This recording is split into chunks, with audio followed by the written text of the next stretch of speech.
El centro de donación de médula ósea se suponía que sería mi última esperanza para conseguir dinero rápido. Necesitaba exactamente $1000 para mantener las luces encendidas un mes más. Las luces fluorescentes zumbaban sobre mi cabeza mientras estaba sentado en la camilla de examen, remangándome la manga para lo que debía ser una simple extracción de sangre. La enfermera ya se había marchado con mis muestras, y yo contaba los minutos para poder recoger mi cheque de compensación y salir de ahí. Antes de continuar, por favor suscríbete al canal, dale like al vídeo y cuéntanos en los comentarios desde dónde nos escuchas. Fue entonces cuando el Dr. Randall Thorne irrumpió de nuevo en la sala. No venía solo. 2 guardias de seguridad lo flanqueaban, con las manos apoyadas en sus radios. El rostro del doctor estaba completamente pálido, como si alguien le hubiera drenado hasta la última gota de sangre. Le temblaban las manos mientras sostenía mi historial médico contra su pecho. «Señor Brennan Wade», dijo, y su voz se quebró al pronunciar mi nombre. Aclaró la garganta e intentó de nuevo. «Señor Wade, necesito que permanezca en calma. ¿Qué está pasando?» Me incorporé de la camilla, retrocediendo instintivamente hacia la pared. ¿Hay algo mal con mi sangre? ¿Estoy enfermo? El doctor Thorne negó lentamente con la cabeza, sin apartar sus ojos de los míos. Su ADN está marcado en una base de datos federal. Según nuestros registros, usted murió en 1981. Las palabras me golpearon físicamente. Incluso solté una carcajada, seca y nerviosa, que rebotó en las paredes estériles. Eso es imposible, doctor. Yo nací en 1982. Creo que recordaría haber estado muerto. Sé cómo suena, dijo el doctor Thorne, dando un paso hacia mí mientras los guardias seguían apostados en la puerta. Pero la coincidencia es innegable. El sistema lo marcó en cuanto procesamos sus marcadores genéticos con el protocolo de revisión estándar. Su sistema cometió un error. Mi corazón latía a toda velocidad. Ese instinto de huida o lucha se activó de golpe. Soy Brennan Wade. He sido Brennan Wade durante 43 años. Tengo un número de seguro social, una licencia de conducir, toda una vida que demuestra que no estoy muerto. Fue entonces cuando la puerta volvió a abrirse y entraron 2 hombres con trajes oscuros. Todo en ellos gritaba agentes federales, desde sus cortes de cabello reglamentarios hasta la precisión de sus movimientos. El mayor, un hombre negro con canas en las sienes, metió la mano en su chaqueta y mostró una placa. «Señor Wade, soy el agente Raymond Holt del FBI. Él es el agente Derek Paulson. Necesitamos que venga con nosotros de inmediato». «¿FBI?» Mi voz subió casi una octava. «¿Por qué? ¿Por donar médula ósea mientras estoy muerto?» El agente Holt no sonrió. Su expresión seguía siendo mortalmente seria mientras guardaba su placa. Su ADN coincide con un caso sin resolver de 1981.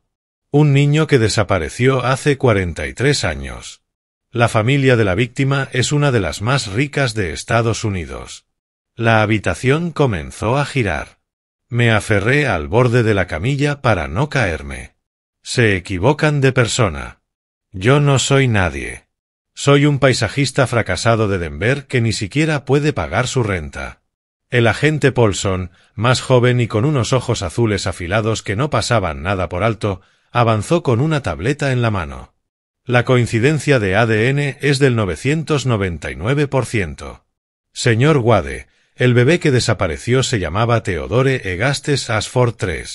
Tenía 3 meses cuando desapareció de la finca familiar en Connecticut. Los Ashford tienen un patrimonio aproximado de $2.8 mil millones, añadió el agente Holt, observando mi reacción con detenimiento. Nunca han dejado de buscar a su hijo. Si esto se confirma, usted lo heredará todo. Toda la fortuna, la propiedad, la posición en la sociedad, todo lo que le arrebataron hace 43 años. Mis piernas fallaron. Caí sentado sobre la camilla, incapaz de procesar lo que estaba escuchando. Pero usted dijo que morí en 1981. ¿Cómo puedo ser ese niño desaparecido si los registros dicen que estoy muerto? Eso es lo que necesitamos averiguar, dijo el agente Holt. Alguien quiso que el mundo creyera que Theodore Ashford estaba muerto. Alguien hizo un esfuerzo extraordinario para ocultarlo a plena vista, para darle una identidad completamente nueva. La pregunta es quién y por qué. El doctor Thorne por fin recuperó la voz. Señor Wade, en mis 20 años de práctica nunca he visto algo así. La base de datos federal no se equivoca. No en algo como esto. Pensé en mis padres, Dorothy y Michie Wade, probablemente viendo sus concursos de la tarde en su comunidad de retiro en Florida. Pensé en mi hermano Coulten, trabajando en su empleo de construcción en Colorado Springs. Esas eran mis personas, mi familia, mi vida. Esto es una locura, dije. Pero incluso mientras lo decía, recordé algo. Pequeñas cosas que nunca habían terminado de encajar. Como no me parecía en nada a mi padre o a mi madre. Como no existían fotos de mamá embarazada de mí. Como mis padres siempre se ponían tensos cuando preguntaba por mi nacimiento, cambiando el tema a algo más seguro. El agente Holt sacó su teléfono. Tenemos un auto esperando afuera. Debemos irnos ahora. Si usted realmente es Theodore Ashford, quien organizó su desaparición, podría seguir ahí afuera. Puede que no quieran que lo encuentren. ¿Estoy bajo arresto? Pregunté. No, respondió el agente Paulson. Pero ya no está seguro aquí. En el momento en que su ADN entró al sistema, se enviaron alertas a múltiples agencias. A estas alturas, la mitad de Connecticut sabe que Theodore Ashford podría estar vivo. Los medios estarán encima de esto en cuestión de horas. Miré alrededor de la pequeña sala de examen que, de pronto, se había convertido en el epicentro de la destrucción total de todo lo que creía saber sobre mí. 43 años siendo Brennan Wade, y tal vez todo era una mentira. Pero la alternativa era aún más imposible. ¿Cómo podía ser heredero de miles de millones cuando no podía reunir ni la renta del próximo mes? Señor Wade, dijo suavemente el doctor Thorne. O quien sea que usted sea, vino aquí porque necesitaba dinero. Si lo que dicen estos agentes es cierto, sus problemas financieros se acabaron.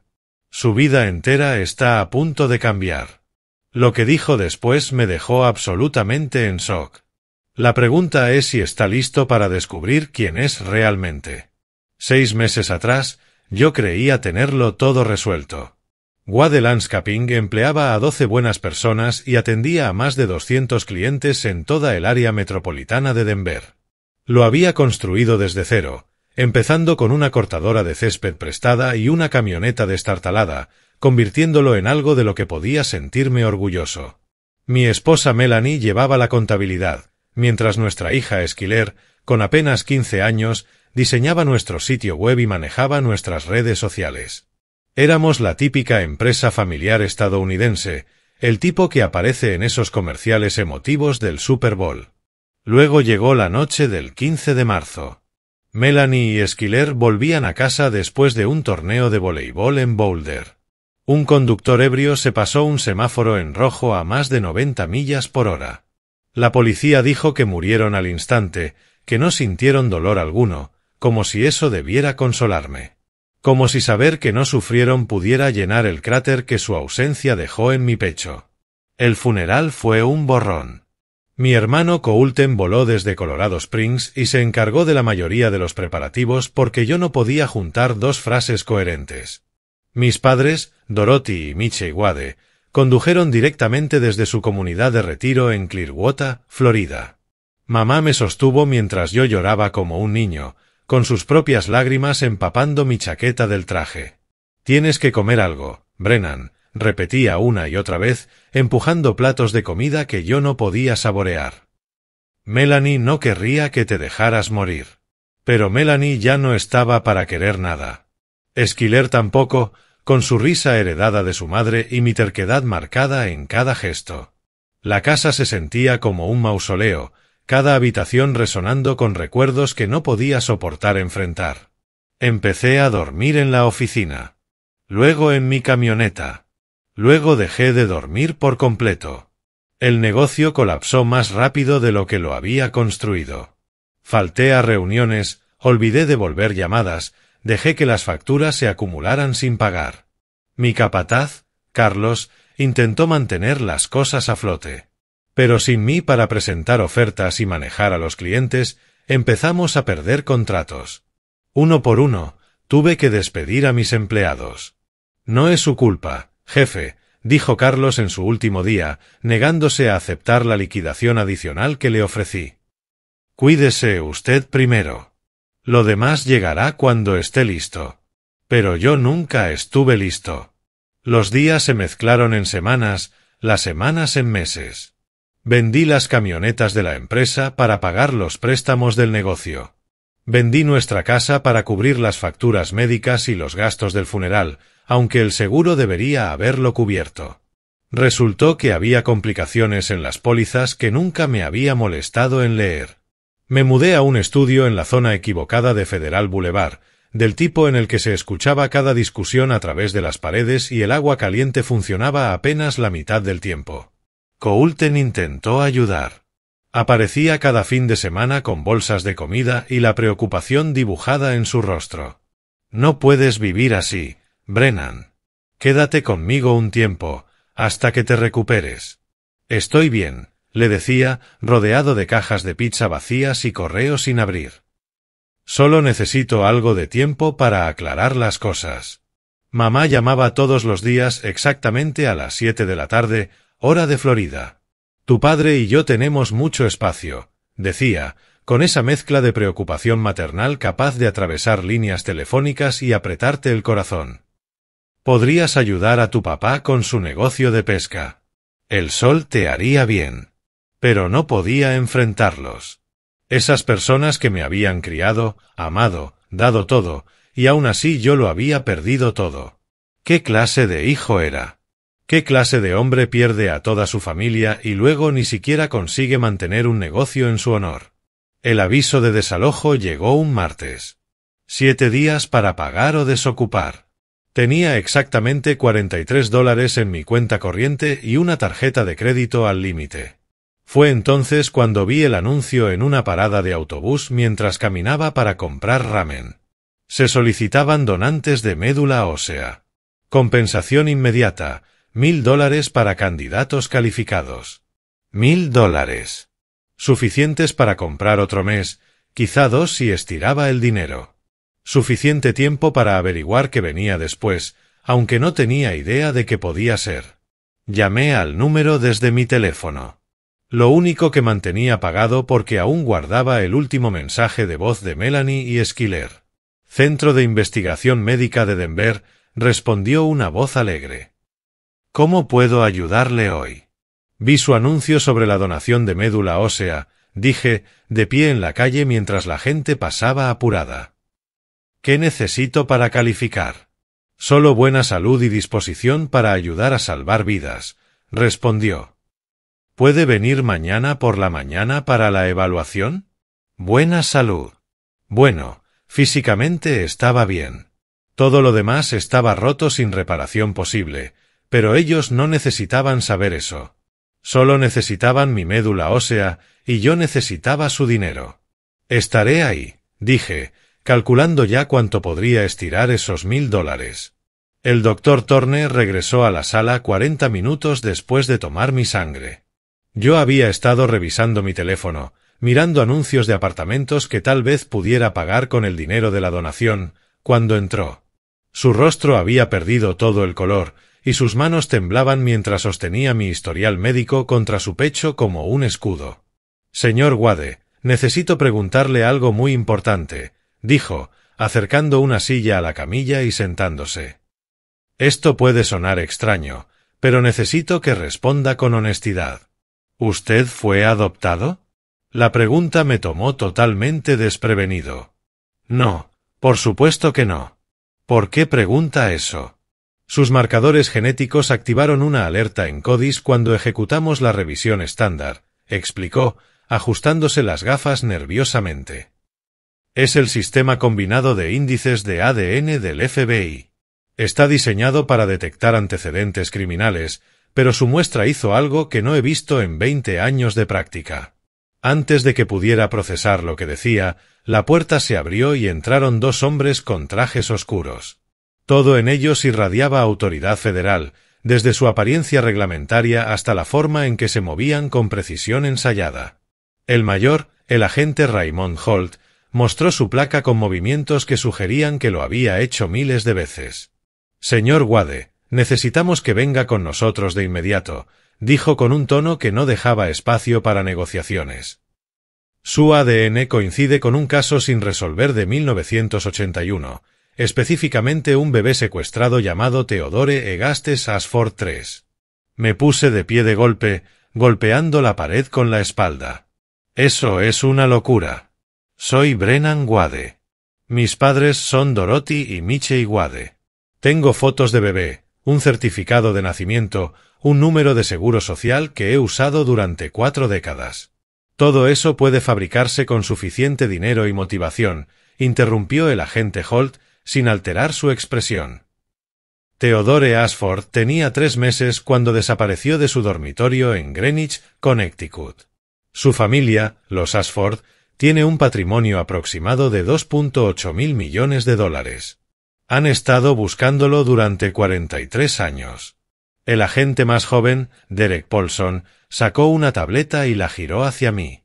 En la pantalla había una fotografía de un bebé con un traje de bautizo elaborado, rodeado de personas vestidas de manera formal. La coincidencia de ADN es del 99.97%. El bebé que desapareció tenía un marcador genético muy raro, una secuencia específica presente en solo una de cada 7 millones de personas. Usted tiene ese marcador exacto, señor Wade. Pero su archivo dice que murió, protesté, aferrándome a cualquier lógica en medio de la locura. Usted mismo me dijo que figuraba como fallecido en 1981. ¿Cómo puedo ser ese niño si supuestamente está muerto? La expresión del agente Holt se ensombreció. Alguien quiso que el mundo creyera que Theodore Ashford estaba muerto.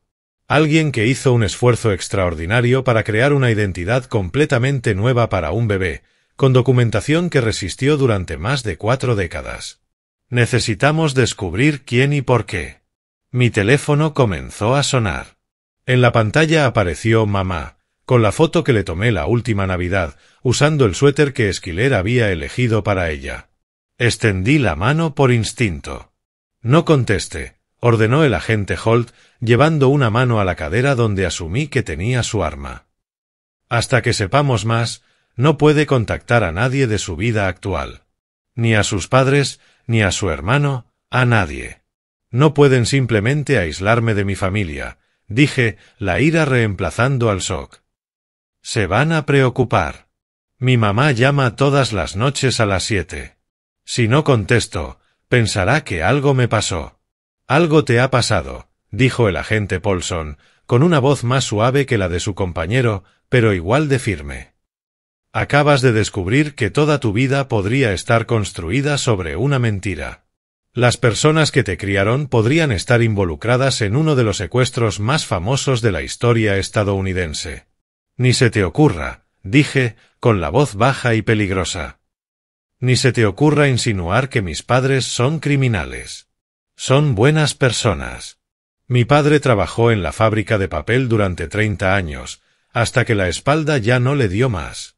Mi madre fue secretaria en la escuela primaria. Conducían un Honda con 10 años encima y recortaban cupones. No son personas con conexiones con familias multimillonarias. Precisamente por eso son perfectos, dijo el agente Holt. Anónimos, trabajadores, poco propensos a llamar la atención. Dígame, señor Wade, ¿tiene recuerdos de antes de los 5 años? ¿Alguna foto de su madre embarazada? ¿Algún familiar que recuerde su nacimiento? Quería discutir, lanzar alguna prueba que desarmara su teoría. Pero cuando busqué esos recuerdos, encontré vacíos. Mamá siempre decía que las fotos del embarazo se habían perdido en una mudanza. Papá aseguraba que las primeras fotos de bebé se habían arruinado en una inundación en el sótano. ¿Y familiares? Se suponía que mis padres eran hijos únicos. Sus padres murieron antes de que yo naciera. Ya enviamos agentes para traerlos a interrogatorio, dijo el agente Paulson, revisando su teléfono. Los están recogiendo ahora mismo. Mi sangre se volvió hielo. ¿Están arrestando a mis padres? Para su protección y la suya, aclaró Holt, aunque sus palabras no ofrecían consuelo alguno. Si realmente es Theodore Ashford, quien organizó todo esto, podría intentar silenciarlos. O silenciarlo a usted. En el momento en que su ADN entró en nuestro sistema, se convirtió en un objetivo. Me llevaron a un edificio federal en el centro, del tipo con detectores de metales y guardias que no sonríen. El agente Holt me guió por un laberinto de pasillos hasta una sala de conferencias estéril, sin ventanas, con paredes que parecían cerrarse sobre mí. Extendió fotografías sobre la mesa como si estuviera repartiendo cartas en la peor partida de póker del mundo. Ahí estaba otra vez el bebé con el traje de bautizo, luego una mansión enorme que parecía sacada de una película. Recortes de periódico con titulares sobre el secuestro y una serie de imágenes generadas por computadora mostrando cómo podría lucir Theodore Ashford a distintas edades. La que decía edad 40 podría haber sido mi foto de licencia de conducir. Los Ashford nunca dejaron de buscar, explicó Holt, ordenando la evidencia con precisión meticulosa. Su padre biológico, Augustus Ashford, tiene 89 años. Ha gastado millones en investigadores privados, tecnología de progresión de edad, incluso psíquicos. Su madre biológica, Vivienne, falleció hace 5 años sin saber jamás qué ocurrió con su bebé. Esto está mal, insistí, apartando las fotos. Mis padres son buenas personas. No secuestrarían a un niño. No podrían. No los conoce como yo. Ya enviamos agentes a interrogarlos, repitió Paulson, revisando su teléfono para ver actualizaciones. Están cooperando plenamente. Su padre, Miche Wade, de hecho pareció aliviado cuando nuestros agentes llegaron. ¿Aliviado? No pude ocultar mi incredulidad. Están aterrorizando a 2 ancianos, ¿y él está aliviado? Según el informe inicial, sus primeras palabras fueron: sabía que este día llegaría. Leyó Paulson de la pantalla. La puerta se abrió antes de que pudiera responder. Entró una mujer, y la temperatura en la sala pareció cambiar. Tenía una elegancia que solo da el dinero antiguo y una educación impecable, cabello plateado, un traje que probablemente costaba más que mi antigua casa. Sus movimientos eran controlados y medidos, pero al verme se quedó completamente inmóvil. Dios mío, susurró, llevándose la mano a la boca. Tienes sus ojos. Tienes los ojos de Tommy. Ella es Cordelia Ashford Northman, presentó Holt, tu hermana biológica. Avanzó lentamente, como alguien que se acerca a un animal salvaje que podría asustarse. Las lágrimas corrían por su rostro sin que intentara limpiarlas. Teddy. Te llamábamos Teddy. Tenía 7 años cuando desapareciste. Solía colarme en tu nursery por las noches solo para asegurarme de que seguías respirando. Tenía tanto miedo de que algo te pasara y luego pasó. Y me culpé durante 43 años. Tenía 7, respondí automáticamente. No fue tu culpa. Yo debía protegerte, dijo ella. Entonces levantó la mano, deteniéndola a pocos centímetros de mi rostro. Era tu hermana mayor. Ese era mi trabajo. La noche en que desapareciste, le rogué a mamá que me dejara dormir en casa de una amiga en lugar de quedarme. Si hubiera estado allí, quizá habría escuchado algo, hecho algo. Mirarla era como observar un espejo deformado que mostraba una versión alterna de mi vida. La misma nariz, la misma mandíbula, los mismos ojos verdes con motas doradas que mi madre Dorothy siempre decía que me hacían parecer un gato con la luz adecuada. El parecido era innegable, grabado en hueso y sangre. Necesitamos su ayuda, interrumpió Holt. Aceptaría someterse a pruebas adicionales, reunirse con Augustus, ayudarnos a entender cómo llegó a existir Brennan Wade cuando Theodore Ashford supuestamente murió. ¿Qué tipo de pruebas adicionales? Pregunté, aunque una parte de mí ya sabía que aceptaría. La verdad era un tren desbocado, podía subirme o dejar que me arrollara. Análisis de ADN más completo, huellas dactilares, estudios médicos para verificar marcas identificatorias mencionadas en el archivo original, enumeró Holt. Theodore tenía una pequeña marca de nacimiento en el omóplato izquierdo. ¿Tiene alguna marca distintiva allí? Pensé en la marca en forma de media luna que Melanie solía trazar con su dedo, llamándola mi luna de la suerte. Sí. Sí tengo una.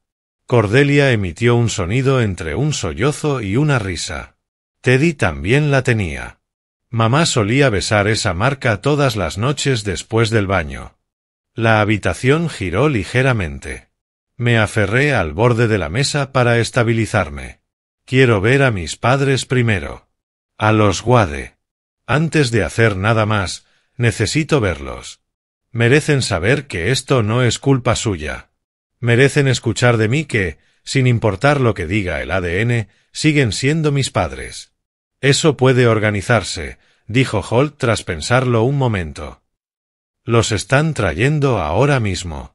Pero, señor Wade, debe prepararse. Puede que tengan respuestas para las que no esté listo. Después de hoy, dije, mirando las fotos esparcidas por la mesa, la vida que podría haber sido mía, no creo que vuelva a estar listo para nada. Pero necesito saber la verdad. Toda. La reunión con mis padres tuvo lugar en una sala más pequeña al final del pasillo, con iluminación cálida y sillas reales, no muebles de interrogatorio metálicos. Cuando trajeron a Dorothy y Michie Wade, mamá se desplomó en cuanto me vio. Papá la sostuvo justo antes de que tocara el suelo, su rostro desmoronándose mientras la abrazaba. Tenemos que decírselo, Dot, dijo papá, con la voz quebrada de una manera que jamás le había escuchado. Deberíamos habérselo dicho hace años. Mamá lloraba contra su hombro, todo su cuerpo temblando. Cuando por fin levantó la vista hacia mí, sus ojos estaban inundados de décadas de culpa. Te amamos tanto, Brennan. Tienes que entender que te amamos como a nuestro propio hijo, más que a nuestro propio hijo. ¿De qué están hablando? La habitación se inclinó y me aferré al respaldo de una silla para mantenerme en pie. Mamá, por favor, solo díganme qué está pasando. Papá la ayudó a sentarse y luego sacó su billetera con manos temblorosas. Detrás de su licencia de conducir, extrajo una vieja tarjeta de presentación amarillenta que parecía haber sido manipulada miles de veces. Diciembre de 1981. Tu madre acababa de perder otro embarazo, nuestro quinto aborto espontáneo. Los médicos nos dijeron que nunca tendríamos hijos. Yo estaba trabajando el turno de noche en la fábrica cuando una mujer apareció en nuestra puerta. Mamá retomó la historia, con la voz apenas por encima de un susurro. Estaba llorando, sosteniendo a un bebé. Eras tan pequeño, Brennan, apenas 3 meses de vida. Dijo que era tu tía, que tus padres habían muerto en un accidente automovilístico en Canadá y que ella no podía quedarse contigo. Tenía todos estos documentos, certificado de nacimiento, registros médicos, incluso fotos de unos supuestos padres que se parecían lo suficiente a nosotros como para pasar por familiares. Nos ofreció $50,000 para quedarnos contigo. Sin preguntas, continuó papá. Debimos saber que algo andaba mal. El dinero, los documentos perfectos, como desapareció después sin dejar ninguna información de contacto. Pero Brennan, estábamos desesperados por tener un hijo. Y ahí estabas tú, ese bebé perfecto y hermoso que necesitaba un hogar. ¿Me compraron? Las palabras salieron entrecortadas. Literalmente compraron a un bebé. No lo vimos de esa manera, dijo mamá, intentando tocarme, pero retirando la mano cuando me aparté. El dinero se suponía que era para tu cuidado, para tu futuro. Lo pusimos en un fondo universitario. Cada centavo se usó para criarte. El agente Holt había estado grabando todo desde la esquina. Dio un paso adelante ahora, con una expresión intensa. ¿Pueden describir a esa mujer? Cualquier detalle podría ayudar. Rubia, quizá de unos 35, recordó papá, cerrando los ojos para reconstruir la escena. Elegante, como alguien con dinero. Abrigo caro, joyas que parecían auténticas. Tenía una cicatriz en la mano izquierda con forma de media luna. La noté cuando te pasó a los brazos de Dorothy. Cordelia, que había estado junto a la puerta, dejó escapar un jadeo audible. Margaret Ashford, la hermana menor de nuestro padre. Tenía exactamente esa cicatriz por un accidente ecuestre cuando tenía 12 años. ¿Pero por qué? Pregunté, mirando los rostros que sostenían fragmentos de mi verdad. ¿Por qué me robaría a mí para luego entregarme a desconocidos? La puerta se abrió y entró un anciano en silla de ruedas empujado por una enfermera. A pesar de su edad, Augustus Ashford dominaba la habitación con la clase de presencia que solo crean los miles de millones de dólares y décadas de poder.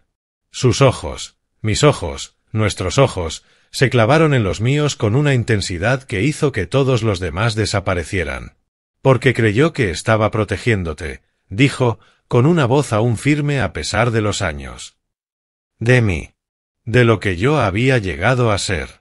Se acercó más, estudiando mi rostro como si quisiera memorizar cada línea. Margaret descubrió algo que no debía.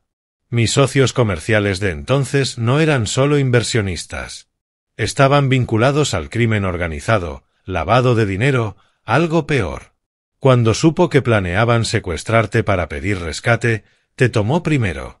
Fingió tu muerte para que dejaran de buscarte. Cordelia añadió, situándose al lado de su padre, nuestro padre. Luego desapareció.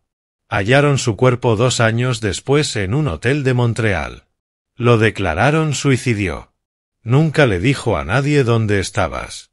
Augustus metió la mano en una bolsa que colgaba de su silla de ruedas y sacó un sobre envejecido, amarillento, sellado con cera intacta.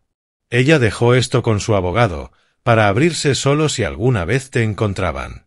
Llevamos 43 años esperando leerlo. El agente Holt tomó el sobre, rompió el sello con cuidado y extrajo varias páginas escritas con una caligrafía elegante. Comenzó a leer en voz alta, y la confesión de Margaret Ashford llenó la habitación como el fantasma de una verdad que por fin tenía voz. Confirmó todo y más. Los socios de Augustus no solo planeaban secuestrarme para obtener dinero, planeaban matarme incluso si recibían el pago, como advertencia para cualquiera que intentara abandonar su organización. Ella no podía acudir a la policía porque controlaban a demasiados jueces, demasiados agentes. Así que me hizo desaparecer, investigando durante meses para encontrar a la pareja perfecta. Gente buena, desesperada por tener un hijo, lejos de la influencia de los Ashford y del alcance de hombres peligrosos. Ella salvó tu vida, dijo Augustus, con lágrimas corriendo libremente por su rostro envejecido. Y la he odiado durante 43 años por nada. 3 semanas después, me encontraba en el vestíbulo de la mansión Ashford en Greenwich, Connecticut. Las pruebas de ADN fueron concluyentes, confirmadas por 3 laboratorios independientes. Yo era Theodore Augustus Ashford III, heredero de una fortuna cuya existencia desconocía, hijo de una familia que me había llorado durante 43 años. Pero también era Brennan Wade, criado por un obrero de fábrica y una secretaria escolar que me amaron con más fuerza que cualquier lazo de sangre. Los procedimientos legales avanzaron más rápido de lo que imaginaba. Dorothy y Mitchell Wade no fueron acusados de ningún delito. El FBI determinó que también habían sido víctimas. Manipulados por una mujer desesperada que intentaba salvar la vida de un bebé. Me criaron de buena fe, creyendo la historia que les contaron, dándome todo lo que tenían, incluso cuando era poco. Augustus creó un fideicomiso para ellos por valor de $10 millones. Criaron a mi hijo cuando yo no pude protegerlo, dijo durante la firma de los documentos. El dinero no puede pagar eso, pero puede asegurarse de que nunca vuelvan a preocuparse por nada. Mamá lloró al enterarse del fideicomiso. No te criamos por dinero, Brennan. Te criamos porque fuiste nuestro en el momento en que ella te puso en mis brazos. El acuerdo al que llegamos fue poco convencional, pero necesario. Ahora dividía mi tiempo entre 2 familias.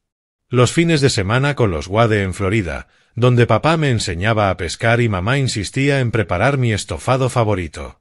Entre semana en la mansión Ashford, donde Cordelia me ayudaba a desenvolverme en reuniones de junta y galas benéficas, enseñándome a ser el heredero que había nacido para ser, pero para el que nunca me habían preparado. Egastes y yo pasábamos horas en su estudio, rodeados de fotografías de la familia que nunca conocí. Me hablaba de mi madre biológica, Vivien, quien murió hace 5 años llevando aún un relicario con mi foto de bebé. Nunca perdió la esperanza de que yo estuviera vivo en algún lugar, incluso cuando la policía insistía en que había desaparecido para siempre. A ella le habría encantado ver en qué hombre te convertiste, dijo Egastes una tarde, observando el atardecer desde su silla de ruedas. Tienes su bondad. Incluso después de perderlo todo, estabas intentando ayudar a otros donando médula ósea. Ese es el espíritu de Vivien. El FBI cerró el caso sin resolver con una conclusión que nadie había anticipado. Margaret Ashford se convirtió en una especie extraña de heroína dentro de la historia, una mujer que lo sacrificó todo para salvar a un niño de hombres violentos. Los criminales que ella temía estaban ahora muertos o en prisión por otros cargos, su amenaza extinguida, pero muy real en 1981. Pero el momento más profundo llegó cuando regresé por última vez a aquel estudio en Denver. El aviso de desalojo seguía pegado en la puerta. Ahora, técnicamente, no significaba nada, pero simbólicamente lo era todo. Me quedé allí, llave en mano, pensando en el hombre desesperado que había entrado a ese centro de donación dispuesto a vender su médula ósea para pagar la renta. Jamás habría imaginado que su mayor pérdida lo conduciría al descubrimiento más imposible de su vida. Me quedé con el aviso de desalojo y lo mandé enmarcar. Ahora cuelga en mi oficina en la Fundación Ashford, donde superviso programas de ayuda para familias en crisis. Hemos donado más de $50 millones en los 6 meses desde que asumí el cargo, enfocándonos en familias que han perdido hijos, padres que han perdido la esperanza y personas que comienzan de nuevo después de una tragedia. Dorothy Wade me llama todas las mañanas a las 7, como siempre lo ha hecho. Buenos días, mi niño, dice, y puedo oír su sonrisa a través del teléfono. Siempre serás mi Brennan. Egastes me lleva a cenar cada viernes a su club, presentándome a personas que me conocieron cuando era un bebé, que me buscaron, que jamás me olvidaron. Siempre serás mi Theodore, dice, con el orgullo evidente en cada palabra. Y ambos tienen razón. La prueba de ADN reveló más que mi identidad. Reveló que la familia no se define solo por la sangre, ni por certificados de nacimiento, ni por miles de millones de dólares. La familia son las personas que te aman lo suficiente como para salvarte, criarte, buscarte y dejarte ir cuando la verdad lo exige. Nací como Theodore Ashford, fui criado como Brennan Wade y casi fui destruido por la pérdida de Melanie y Schuyler. Pero al final descubrí que, a veces, tienes que perderlo todo para averiguar quién eres realmente, incluso si ese quién es alguien que, técnicamente, murió antes de haber nacido. El centro de donación llamó la semana pasada para preguntar si aún quería ser donante de médula ósea. Dije que sí sin dudarlo. Después de todo, me salvó la vida de maneras que ellos nunca entenderán. Y en algún lugar, alguien más podría necesitar ser salvado también. A veces las historias más extraordinarias comienzan con la desesperación más común. La mía empezó con un aviso de desalojo y terminó con 2 familias, una verdad y la revelación de que Margaret Ashford, la tía que nunca conocí, fue la mujer más valiente que jamás haya vivido. Me hizo desaparecer para ayudarme a sobrevivir. 43 años después, su sacrificio me devolvió a casa, a mis 2 hogares. Toda vida tiene capítulos ocultos. La mía solo resultó incluir una fortuna, un secuestro y una mujer lo bastante valiente como para reescribir el destino. Si disfrutaste esta historia, dale un me gusta y compártela con alguien que necesite escuchar que, a veces, los momentos más oscuros conducen a las revelaciones más increíbles. Déjame un comentario abajo sobre qué fue lo que más te sorprendió.